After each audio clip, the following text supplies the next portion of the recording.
Hi friends, welcome back to అక్క చెల్లి ఒక కూతురు. ఈరోజు మనం పచ్చి కొబ్బరితో వెల్లుల్లి కారం చేసుకుందామా అండి? ఈ కొబ్బరి వెల్లుల్లి కారం చేసుకుంటే ఇది అన్నంలోకే కాదండి, టిఫిన్స్లో కూడా ఉపయోగపడుతుందండి.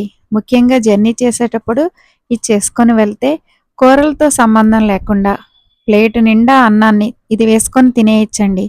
వేడివేడి అన్నంలో ఈ కొబ్బరి వెల్లుల్లి కారం వేసుకొని నెయ్యి వేసుకొని తింటే అండి, మనం ఎంత అన్నం తింటున్నామో కూడా తెలియకుండా అన్నమంతా తినేస్తామండి. అంత బాగుంటుందండి. ఇది ఎర్రగా ఉంది కదా, బాగా కారంగా ఉంటుంది అనుకుంటున్నారేమో. లేదండి, కొబ్బరితో చేస్తున్నాం కదా, కమ్మగా ఉంటుందండి. పిల్లలు కూడా చాలా ఇష్టంగా తింటారండి. దీన్ని నెయ్యి వేసుకొని తింటే అద్భుతంగా ఉంటుందండి.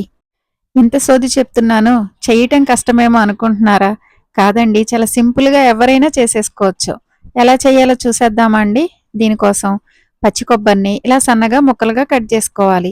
దీనికి పచ్చి కొబ్బరి అయితేనే బాగుంటుందండి. మరీ కొబ్బరి లేతగా ఉండకూడదండి. లేతగా ఉంటే పొడి పొడిగా రాదనమాట. ఇలా కొబ్బరి ముక్కల్ని, ఈ కొబ్బరి ముక్కలు తడిగా ఉంటే కొంచెం ఆరబెట్టుకోవాలండి. ఎందుకంటేనండి, కొబ్బరిని మనం ఇప్పుడు మిక్సీ వేసుకొని పేస్ట్ చేస్తాం కదా, అప్పుడు తడిగా ఉంటే పేస్ట్ లాగా అంటే ముద్దలా అయిపోతుంది. అలా అవ్వకూడదండి. అందుకే కొంచెంసేపు ఆరబెట్టుకొని వీటిని మిక్సీ జార్లో వేసుకొని పేస్ట్ చేసుకోవాలండి. మిక్సీ జార్లో వేసుకోవాలని ఏం లేదండి. కొబ్బరిని తురుముకున్నా సరిపోతుంది. తురుముకుంటేనే ఇంకా ఈ కొబ్బరి వెల్లుల్లి కారం ఇంకా బాగుంటుందండి. కాకపోతే తురిమేది లేదని నేను మిక్సీలో వేసాననమాట.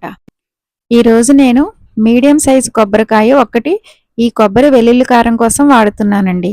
అలా ఒక్క కొబ్బరికాయకి 20 వెల్లుల్లి రేకుల్ని పొట్టు తీసుకొని పక్కన పెట్టుకోవాలండి.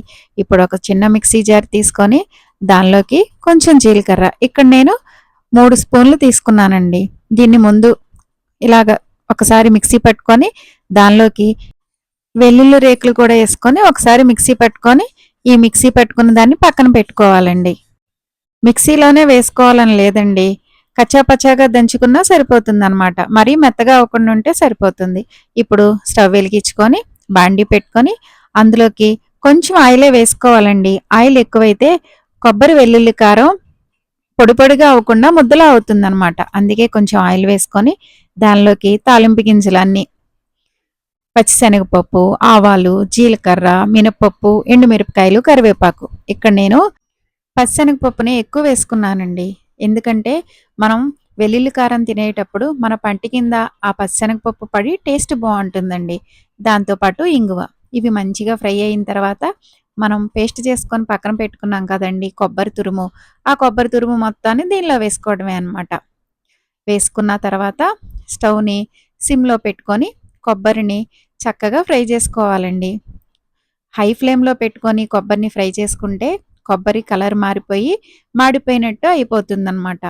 కానీ పచ్చితనం పోదు. అందుకనే సిమ్లో పెట్టుకొని ఫ్రై చేసుకోవాలి. అది కొంచెం ఫ్రై అయిన తర్వాత మనం మిక్సీ పట్టుకున్న వెల్లుల్లి, జీలకర్ర పేస్ట్ ఉంది కదండి, దాన్ని కూడా వేసుకొని మంచిగా కలుపుకొని ఇంకొంచెంసేపు ఫ్రై చేసుకోవాలండి. ఈ ప్రాసెస్ మొత్తం స్టవ్ని సిమ్లో పెట్టుకొని చేసుకోవాలండి. కొబ్బరి మంచిగా ఫ్రై అవ్వాలన్నమాట. అప్పుడే ఇది నిల్వ ఉంటుంది. కొబ్బరిలో పచ్చిదనం ఉండి సరిగ్గా ఫ్రై అవ్వలేదనుకోండి, ఇది ఒక్క రోజు కన్నా ఎక్కువ నిల్వ ఉండదండి. ఇలా మంచిగా సిమ్లో పెట్టుకొని ఫ్రై చేసుకుంటే సుమారు వారం రోజుల పాటు నిల్వ ఉంటుందండి. అదే ఫ్రిడ్జ్లో పెట్టుకుంటే నెల రోజుల పాటు నిల్వ ఉంటుందన్నమాట. ఇది కూడా కొంచెం ఫ్రై అయ్యాక మనకి రుచికి సరిపడా సాల్ట్, తర్వాత కారం అండి. కారము, ఉప్పు మన రుచికి సరిపడా వేసుకోవడమేనండి. ఇక్కడ కొంచెం వేసుకున్న తర్వాత టేస్ట్ చూసి సరిపోతే మళ్ళీ సాల్ట్ వేసుకోవచ్చు కదా అని కొంచెమే వేసుకున్నానండి.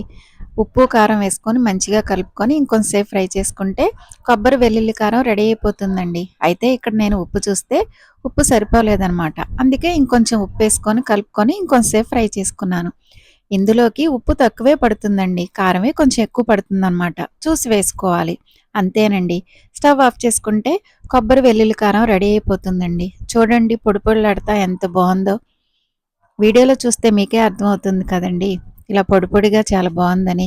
ఇది మొత్తం చల్లారిన తర్వాతే గాజు సీసాల్లో కానీ దేనిలా కన్నా మనం ఎందులో వేసుకొని ఉంచుకోవాలనుకుంటున్నామో అందులో వేసుకుంటే సరిపోతుందండి.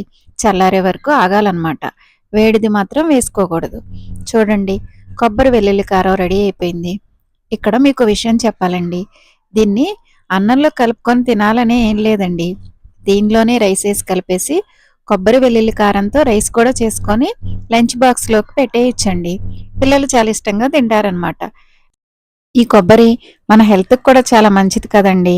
దోశలు వేసుకునేటప్పుడు ఈ పొడిని దోశల పైన చల్లుకొని దోశలు కాల్చుకొని తిన్నా సూపర్గా ఉంటాయండి. ముఖ్యంగా మనం ప్రయాణాలు చేసేటప్పుడు చపాతీలు, పూరీలు చేసుకొని వెళ్తాం కదండీ! అలాంటప్పుడు ఈ పొడి చాలా బావుంటుందండి. ఇంకా ఇడ్లీలోకైతే చెప్పే పనే లేదు. ఆ కాంబినేషన్ అయితే ఇంకా అదిరిపోతుంది. మా వీడియోస్ ఎలా ఉన్నాయండి? నచ్చితే లైక్ చేయండి. మా ఛానల్ చూస్తూ ఇప్పటి వరకు సబ్స్క్రైబ్ చేసుకోకపోతే సబ్స్క్రైబ్ చేసుకోండి. Thanks for watching.